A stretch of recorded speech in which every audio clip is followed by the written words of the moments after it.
రాష్ట్రంలో దిగజారుతా ఉన్న law and order situation మీద మళ్ళీ రిప్రజెంటేషన్ ఇవ్వడం జరిగింది. రాష్ట్రంలో ఏ రకంగా దాడులు జరుగుతాయి,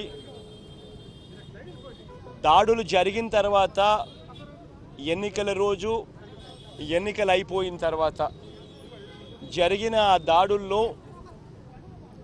ఏ రకంగా చంద్రబాబు నాయుడు గారు దగ్గరుండి పోలీసు వ్యవస్థను దుర్వినియోగం చేస్తూ ఏ రకంగా తనకు సంబంధించిన వ్యక్తులు ఇంకా పోలీస్ డిపార్ట్మెంట్లోనూ ఇంకా ఇతరాతర డిపార్ట్మెంట్లలోనూ ఇంకా ఏ రకంగా దగ్గర ఉండి వాళ్ళను ఉపయోగించుకుంటూ ఏ రకంగా దొంగ కేసులు పెట్టే కార్యక్రమం చేస్తూ ఉన్నారనే దాని విషయాల మీద చెప్పడం జరిగింది.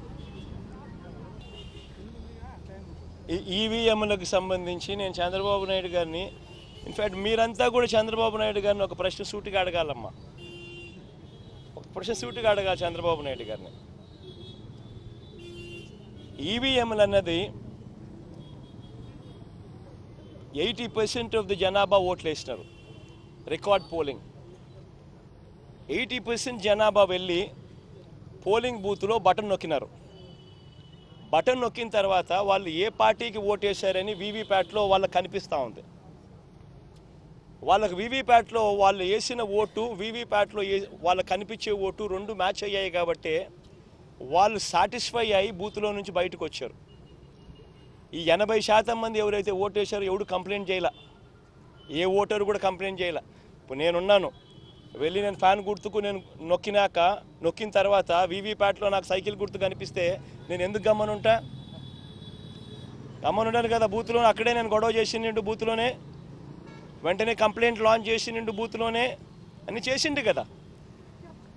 అట్లా ఏ పార్టీకి ఎవరన్నా కానీ ఇలా ఓటేసిన తర్వాత వీవీప్యాట్లో వేరే పార్టీకి ఓటేసినట్టుగా ఎవరికి కనిపించలేదు కాబట్టి 80% మంది జనాభా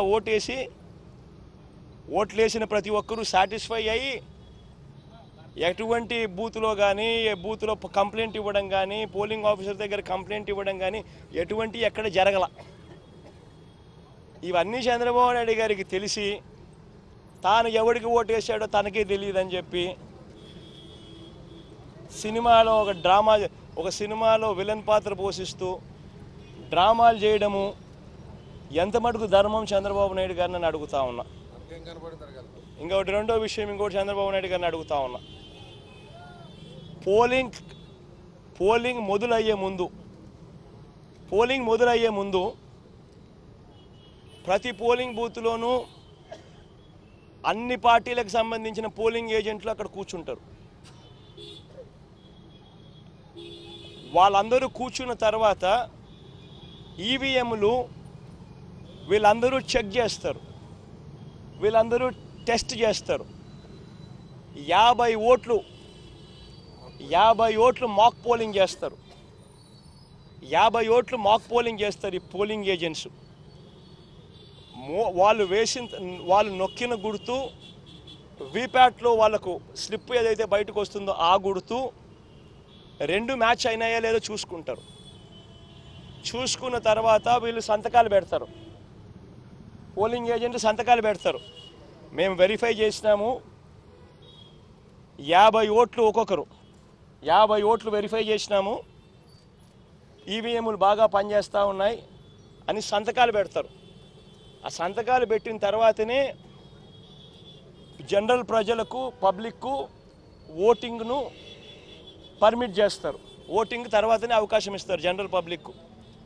మరి ఇటువంటి తెలుగుదేశం పార్టీకి సంబంధించిన ఏజెంట్లే అన్ని పార్టీలకు సంబంధించిన ఏజెంట్లతో పాటు కలిసి నొక్కి వీవీప్యాట్లలో కూడా దాన్ని చూసుకొని కరెక్ట్గా అన్నీ పనిచేస్తూ ఉన్నాయని చెప్పి వెరిఫైడ్ అని చెప్పి సంతకం పెట్టి పోలింగ్ ఆఫీసర్లకు ఇచ్చిన తర్వాతనే పోలింగ్ మొదలైంది.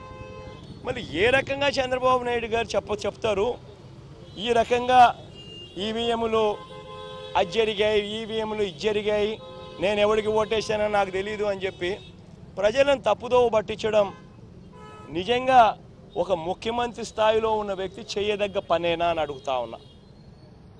ఇక మూడోది చంద్రబాబు నాయుడు గారిని మీ తరపున అడుగుతా ఉన్నా, మీరు కూడా దయచేసి అడగండి. ఇదే పెద్ద మంచి చంద్రబాబు నాయుడు 2014లో గెలిచింది ఈవీఎంలతో కాదా? అప్పుడన్నా ఇంకా వీవీప్యాట్లో ఇంకా లేవు, ఇంకా మేము అనాలా. అప్పుడు బటన్ ఎవరికి నొక్కినామో ఏ ఊరికి పోటు పడిందో మాకు తెలియదని మేము అనాలా.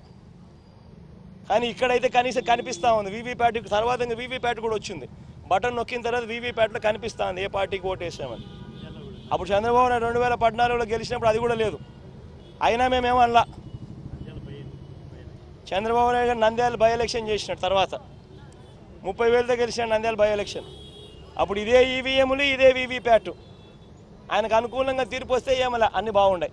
వీవీప్యాట్లు బ్రహ్మాండంగా ఉన్నాయి, ఈవీఎంలు బ్రహ్మాండంగా ఉన్నాయి. మరి ఇదే ఈవీఎంలు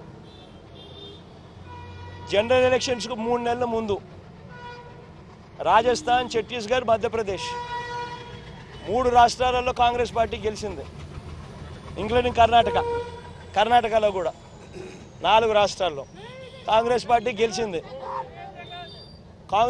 గెలిచింది. బీజేపీ ఓడిపోయింది 4 ఎలక్షన్లు. ఎన్నికలకు జనరల్ ఎలక్షన్స్కు 3 నెలల ముందు. మళ్ళీ అప్పుడు ఇవే ఈవీఎంలే కదా. అప్పుడు ఎందుకు చంద్రబాబు నాయుడు మాట్లాడలేదు? ఒక ముఖ్యమంత్రి స్థాయిలో ఉన్న వ్యక్తి ప్రజలు తనను వ్యతిరేకంగా ఓటు వేస్తున్నారు అని చెప్పి తెలిసి ప్రజల గాలి తన వైపు లేదు అని తెలుసుకొని ఎంతటి దారుణంగా డెమోక్రసీని అవహేళన చేస్తూ ప్రజల తీర్పును అవహేళన చేస్తూ మాట్లాడుతూ ఉంటే ఈ మనిషి నిజంగా మనిషేనా అని అడుగుతా ఉన్నా. తాను గెలిస్తే ఏమో అన్నీ బాగున్నట్టే, తాను ఓడిపోతే మాత్రం ప్రజలు ఓటేయలేదు అనే మాట ఒప్పుకోకుండా ఈవీఎంల మీద నెపాన్ని నెట్టడం. ఈయన బుద్ధి ఈ 5 ఏళ్ళు చూస్తే ఈయన బుద్ధి అయ్యేది. గెలిస్తే సింధుకు నేనే బ్యాడ్మింటన్ నేర్పించిన,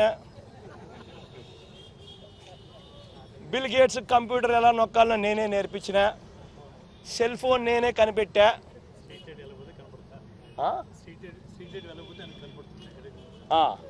ఎక్కడన్నా కానీ స్ట్రీట్ లైట్ వెలగకపోతే నా కంప్యూటర్లో నాకు కనిపిస్తుంది. ఇవన్నీ